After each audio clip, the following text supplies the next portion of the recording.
ನಮಸ್ತೆ ಪ್ರಿಯ ವೀಕ್ಷಕರೇ, ಮಹಾಯೋಗಿ ಜ್ಞಾನ ತಾಣಕ್ಕೆ ತಮ್ಮೆಲ್ಲರಿಗೂ ಸ್ವಾಗತ.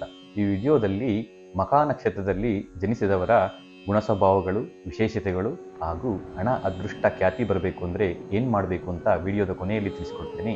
ನಾನು ನಿಮ್ಮ ಆಧ್ಯಾತ್ಮಿಕ ಜೊತೆಗಾರ ರಮೇಶ್ ಸ್ವಾಮಿ. ಮಖಾ ನಕ್ಷತ್ರವು ನಕ್ಷತ್ರಗಳಲ್ಲಿ 10ನೇ ನಕ್ಷತ್ರ. ಈ ನಕ್ಷತ್ರದ ಅಧಿದೇವತೆ ಪಿತೃಗಳು.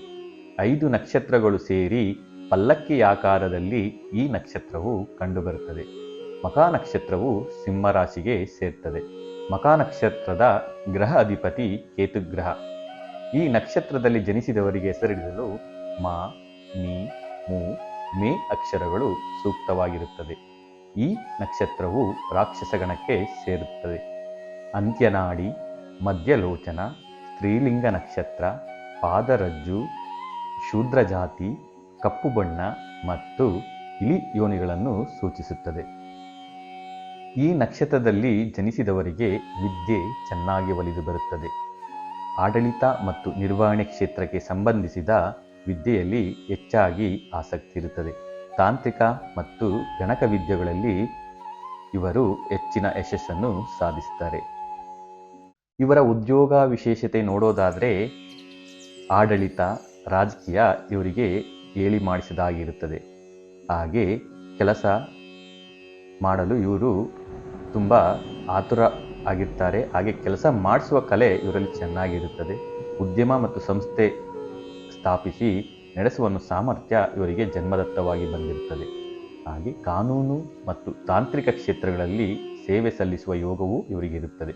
ಸೈನ್ಯ ನಾಯಕ, ರಾಜಕೀಯ ನಾಯಕ ಗುಣಗಳು ಜನ್ಮದತ್ತವಾಗಿ ಇವರಿಗೆ ಬಂದಿರುತ್ತದೆ.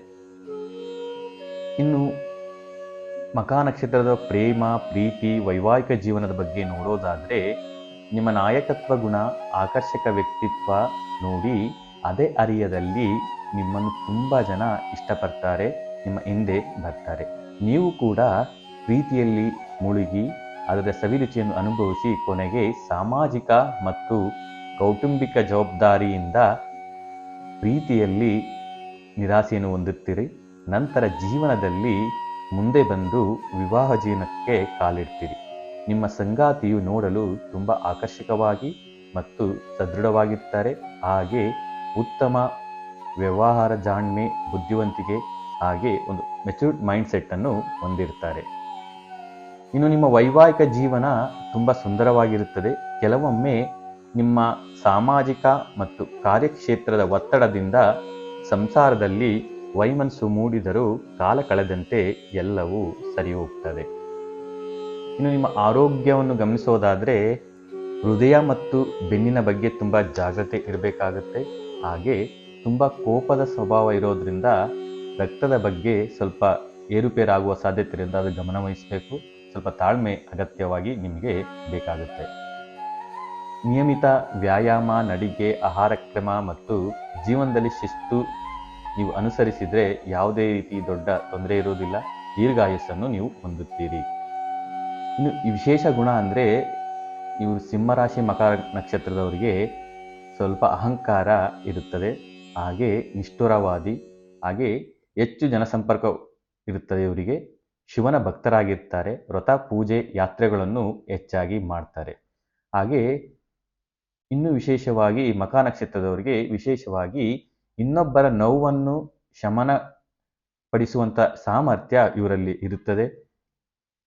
ಹಾಗೆ ಇನ್ನೊಬ್ಬರ ಮನಸ್ಸನ್ನು ಅರ್ಥ ಮಾಡಿಕೊಳ್ಳುವಂಥ ಕಲೆ ಮಖಾ ನಕ್ಷತ್ರದವರಿಗೆ ಇರುತ್ತದೆ. ನಿಮಗೆ ಹಣ, ಅದೃಷ್ಟ, ಖ್ಯಾತಿ ಬರಬೇಕು ಅಂದರೆ ಏನು ಮಾಡಬೇಕು ಅಂತ ಈಗ ತಿಳಿಸ್ಕೊಡ್ತೇನೆ. 3 ಉಪಾಯಗಳನ್ನ ನಾನು ತಿಳಿಸ್ಕೊಡ್ತೇನೆ. ನೀವು ಮಾಡಿ ಪಾಲಿಸಿ ನೋಡಿ.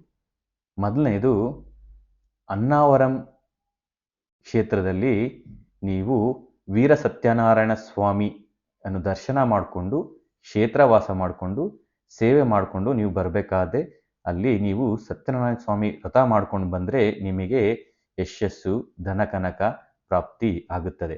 ಅದರಲ್ಲೂ ವಿಶೇಷವಾಗಿ ಏಕಾದಶಿ ದಿನ ದರ್ಶನ ಮಾಡಿಕೊಂಡು ತುಳಸಿ ಹಾರ ಸಮರ್ಪಿಸಿ ಬರಬೇಕು.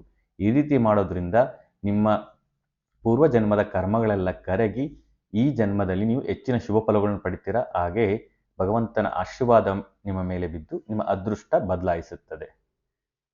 ಎರಡನೇ ಉಪಾಯ, ನೀವು ಜ್ವಾಲಾಮುಖಿ ಮಾಲೆಯನ್ನು ತೆಗೆದುಕೊಂಡು ಅದನ್ನು ಕುಬೇರ ಮತ್ತು ಲಕ್ಷ್ಮೀ ಮಂತ್ರದಿಂದ ಜಪಿಸಿ ನಿಮಗೆ ಹಣದ ಸಮಸ್ಯೆ ಬರೋದೇ ಇಲ್ಲ.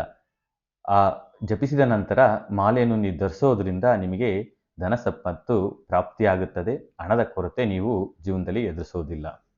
ಹಾಗೆ ಮೂರನೇ ಉಪಾಯ, ನಿಮ್ಮ ನಕ್ಷತ್ರದ ದಿವಸ ಅಂದರೆ ಮಖಾ ನಕ್ಷತ್ರ ಯಾವಾಗ ಬರುತ್ತೆ ಅವತ್ತು ನೀವು ಗಣೇಶನಿಗೆ ಗರ್ಕೆ ಸಮರ್ಪಿಸಿ ದರ್ಶನ ಮಾಡಿಕೊಂಡು ಅರ್ಚನೆ ಮಾಡಿಕೊಂಡು ಮೋದಕವನ್ನು ನೀವು ಅರ್ಪಿಸ್ತಾ ಬಂದರೆ ಪ್ರತಿ ತಿಂಗಳು ನಿಮ್ಮ ನಕ್ಷತ್ರದ ದಿನ ನಿಮಗೆ ಎಷ್ಟೇ ಅಡ್ಡಿ ಆತಂಕಗಳು ನಿಮ್ಮ ವೈಯಕ್ತಿಕ ಮತ್ತು ವೃತ್ತಿ ಜೀವನದಲ್ಲಿ ಬಂದ್ರೂ ಅವೆಲ್ಲವೂ ಪರಿಹಾರವಾಗಿ ಗಣೇಶನ ಆಶೀರ್ವಾದದಿಂದ ನೀವು ಯಶಸ್ಸನ್ನು ಕಾಣ್ತೀರಾ. ಗಣೇಶ ನಿಮಗೆ ಗ್ರಹ ಅಧಿಪತಿ ಆಗಿರೋದ್ರಿಂದ ಹೆಚ್ಚಿನ ಯಶಸ್ಸನ್ನು ತಂದುಕೊಡ್ತಾರೆ. I wish you all the best Magha ನಕ್ಷತ್ರದವರಿಗೆ. ಈ ವಿಡಿಯೋ ಇಷ್ಟ ಆದರೆ ಲೈಕ್ ಮಾಡಿ, ಶೇರ್ ಮಾಡಿ, ಕಮೆಂಟ್ ಮಾಡಿ ಹಾಗೂ ನಮ್ಮ ಚಾನಲ್ನು ಸಬ್ಸ್ಕ್ರೈಬ್ ಮಾಡಿಕೊಳ್ಳಿ. ಧನ್ಯವಾದಗಳು.